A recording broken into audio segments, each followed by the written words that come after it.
What is non-duality? We might learn this idea from Eastern spirituality, like Buddhism and Hinduism. It's a concept that challenges conventional thinking. Duality, however, is much easier. White, black, good, evil, tall, short, etc., etc. These are more straightforward. So what about non-duality? Instead of white and black, does non-duality give us gray? Do tall and short become medium? Happy and sad turn into fine? To address this question, I'll turn to the Western contemplative tradition, specifically Gnostic Christianity. An authentic spiritual or wisdom tradition, whether Western or Eastern or somewhere in between, proffers a unique insight into the phenomena of reality. This awareness goes beyond our typical binary perception and comprehension. Those who apply it can learn to see past the haze of dualistic thinking. And it is no exaggeration to state that we desperately need non-duality to guide ourselves and society.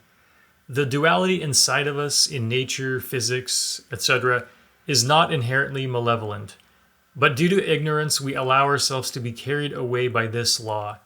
We make mistakes in life and tell ourselves, I'll never do that again, and take a new position that's the polar opposite. We condemn and hate behavior that is deemed evil, thinking that doing so makes us wise and protects us from evil. But true wisdom is to extract truth from the contradiction of opposites. Meanwhile, our dualistic society is filled with those who judge and justify, but are victims of duality. We see enemies and evil everywhere, darkness outside of us. Maybe we even see light inside of us, but we are totally blind because we don't comprehend the law of duality. How can non-duality help then? We are well familiar with knowledge that can be gleaned from books and lectures. It's also possible to learn through observation.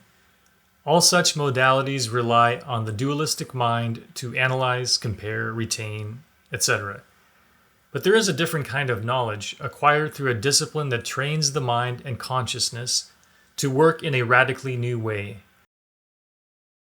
This is what is meant by gnosis, where the word Gnostic comes from. Gnosis is the Greek word for knowledge. In the East, the term is jhana. So the answer to the original question, what is non-duality, is as follows. Apply a spiritual practice, and gradually you will begin to understand. This might sound evasive, but there isn't an easier answer, because non-duality exists beyond all theories, prescriptions, and formulas for life. It is dynamic and living wisdom that arrives when the mind has been calmed through comprehension. It is not a blend of good and bad or black and white. It is the insight that you need in order to understand a problem or affliction of life. And non-duality arises naturally from the container that is your contemplation, prayer, or meditation practice. Here's an example. A woman is reflecting on a mental habit, a trait in her personality that she senses is harmful. Unfortunately, inside of her are secret volumes of justification, arguing in defense of this habit. The trap that makes change impossible is condemning and/or justifying a mental habit, the good and the bad of it. After some time and effort of meditating and working on it, the woman suddenly sees and feels the real harm that the mental pattern causes. She feels the confusion and anxiety, the psychic and energetic poison that it radiates through her mind and consciousness. The subtle logic and desires of this entity are revealed.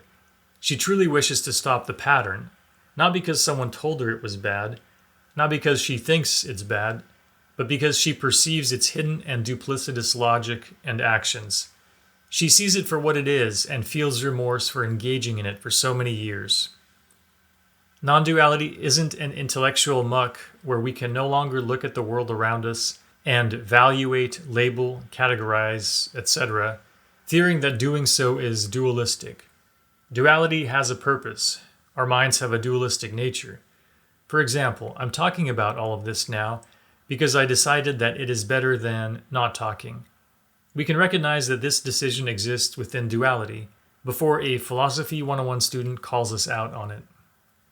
Non-duality is a state, we can say a meditative state, where the one praying observes the function of dualistic thinking, and by activating latent parts of their consciousness, comprehends deeply the synthesis of a dual phenomenon. This has to be experienced to be understood. Non-duality arises from an applied, consistent, and integral spiritual practice, fed by all the pleasures and pains, insights and confusions, joys and frustrations of life.